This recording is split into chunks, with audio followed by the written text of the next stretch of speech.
everyone. I'm Rita Kakati-Shah, your host for the Uma Show. Welcome to your one-stop journey for feeling empowered. We're a platform for change. We build confidence. We are your voice.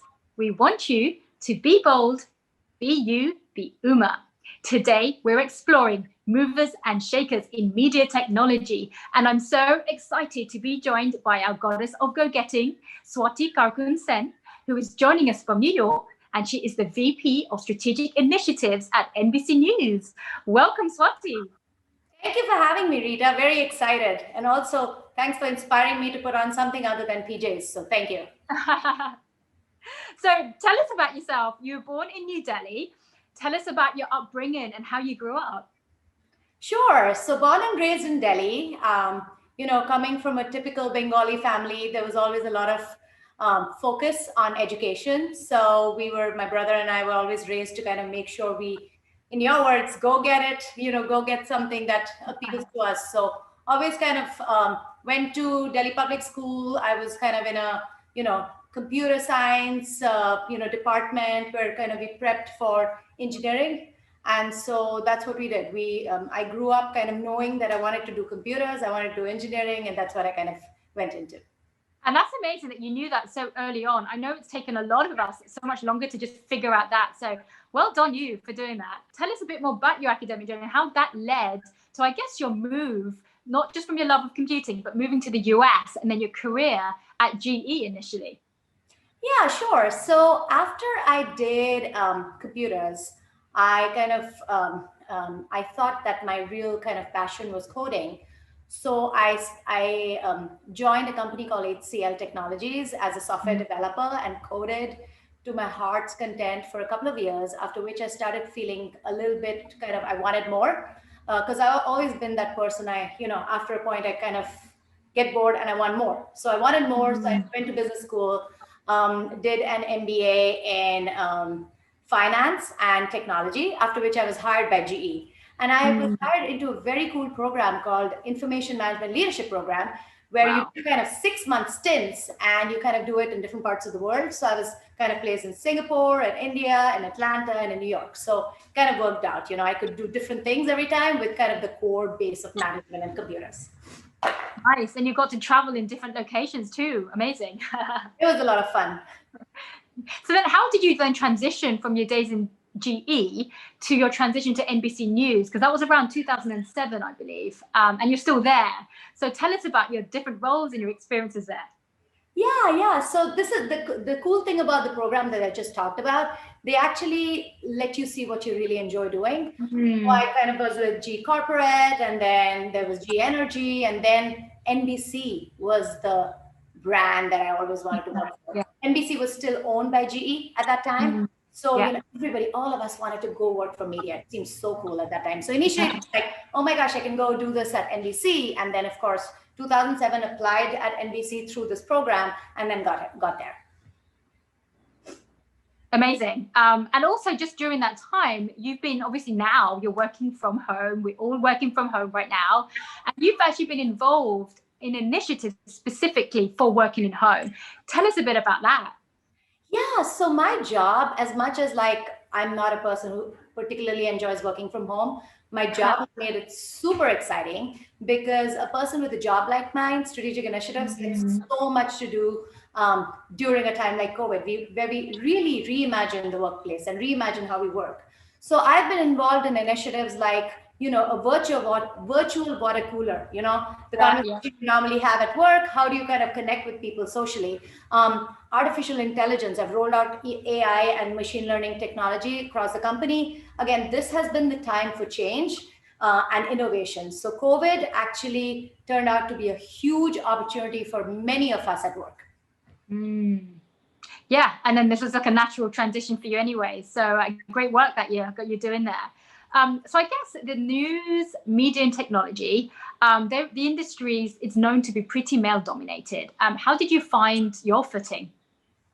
I think I've always kind of been, my journey through my education up to my career right now has always been in an area where there are more men than women. Think about like engineering, computer engineering. Then, when I joined GE, I was one of the 6 who got hired, the others were all, from my location, all men. Yeah. So it was kind of, it's always been like that. To me, I have never seen the difference between men and women. I know it sounds kind of corny, but it's true. For me, if you have good ideas, it doesn't matter who you are. So I Right. think what has really helped me is knowing that, whatever I am, I have something to say. I have my own journey, which I can contribute through. And I've never been like, I've always been, my parents have always given me kind of this confidence, my husband does it now, you're good, whatever. So I just kind of walk in. It doesn't bother me whether it's men or women. I love that. And what was the background of your parents as well? Did they come from a technology background as well, or was it something different? Yeah, very similar. My mom was a homemaker, and then she kind of, once I went to college, she started teaching at a school, and she's still working, and I'm so proud of her. My dad, actually, I literally followed his career, my brother and I, engineering and MBA. So I always kind of used to wonder, when I grow up, I want to do something cool like my dad does. So yes, absolutely. Yeah. It was a lot of aping that. Amazing. And we do that. We kind of tend to follow in the footsteps of our role models. And your parents are the first role models that you face, I guess. Yeah. Talk to us about any challenges that you may have faced being a woman in the industry. I know you mentioned that you never saw it as something different. You were just so used to it all along, being a woman. But were there any challenges you might have faced? And if so, how did you counter those? When you start in your career, you kind of think about, okay, I have to kind of do what I want to do, and I'm not going to let anything stop me. So it's more about I. But in a couple of years, you realize that it's we, right? So you kind of think about everybody around you, and you walk into a meeting and you see, 9 people, out of which 3 are speaking, but the other 6 are listening. And that is maybe because they don't have that much to contribute, or they're just kind of, they're hesitating in what they're saying. So I think that we should not marginalize how difficult it is to speak up. And there's so many different things about us, right? Me specifically, I'm a woman in tech. I'm from a different country in New York, right? And then I'm diverse, right? I'm South Asian. So there's so many different things. And each of these attributes make you a little different, a little more different, and a little more different. So I think I've realized that that's something I feel very passionately about. And I feel like certain things come naturally to us. Some people are naturally confident, others have many more ideas, but they're not able to speak up. And it's super important in the work environment to be able to promote all of that, to be able to hear from every voice there is, because I tell you, there's a lot that they'll have to say. They'll have more to contribute sometimes than you can even imagine. Yeah, man, that's so well said, because to your point, unless you hear the different voices, you don't even know the slight nuances or the angles that might differentiate people. So that's so important. I love the way that you've actually pictured that and actually doing that in your actual everyday life. To tell us now, Swati, you are a successful industry professional. What's next on the horizon for you professionally? I think I'm one person that I'll sleep when I'm dead. So unless they force me out of my job, I'm going to work till the day I die. And to me, a job stays challenging, even though I've been in this company since 2007. A job stays challenging as long as I'm innovating and doing something different. And I think the sky's the limit. I mean, I could go into so many different things. As long as I'm learning and I'm innovating, I think I stay kind of connected. So if you ask me, do I have like a specific role in mind? I'm not so sure, but I definitely need to constantly feel the fuel of innovation, and innovation role is what's next for me and always for me. I love that, because the key, I guess, to all of us is just having that passion and that fire. You have that passion and you're maintaining it. So I think that's just such a key point. You have to, if you're driven and you find something you truly love, you just keep going and you just enjoy that. So I love that. So tell us a little bit about what you do outside work. You have a 13-year-old and a 15-year-old daughters, and 2 dogs. So tell us a little bit about what you like to do as a family in your free time.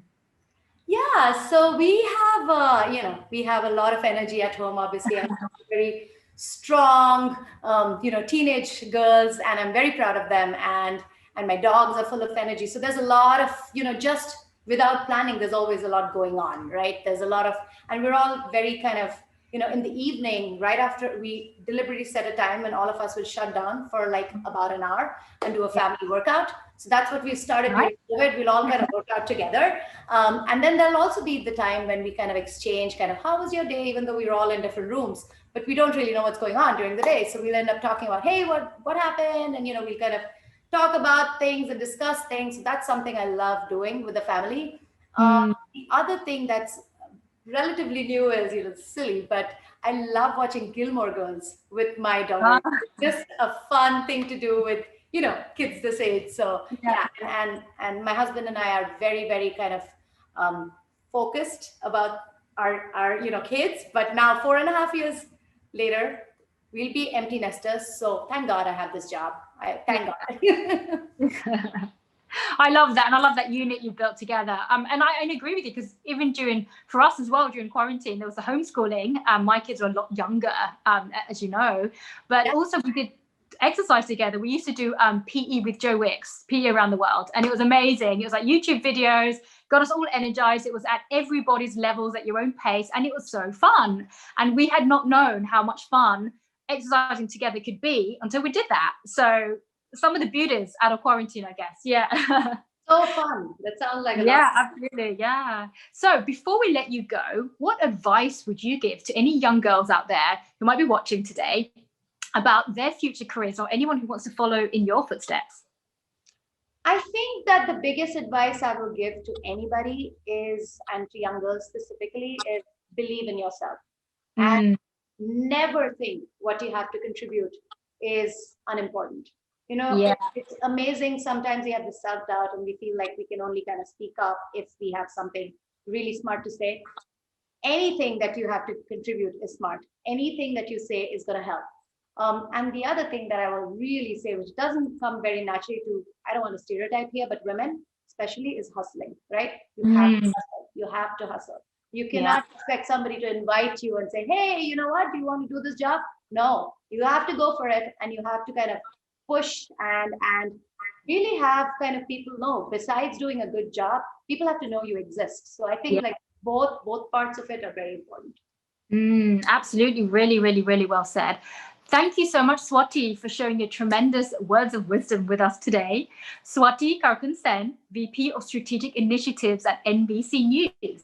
And thank you to our viewers for joining us on this empowerment journey today. We want you all to embrace that inner goddess of go-getting. We want you to be bold, be you, be Uma.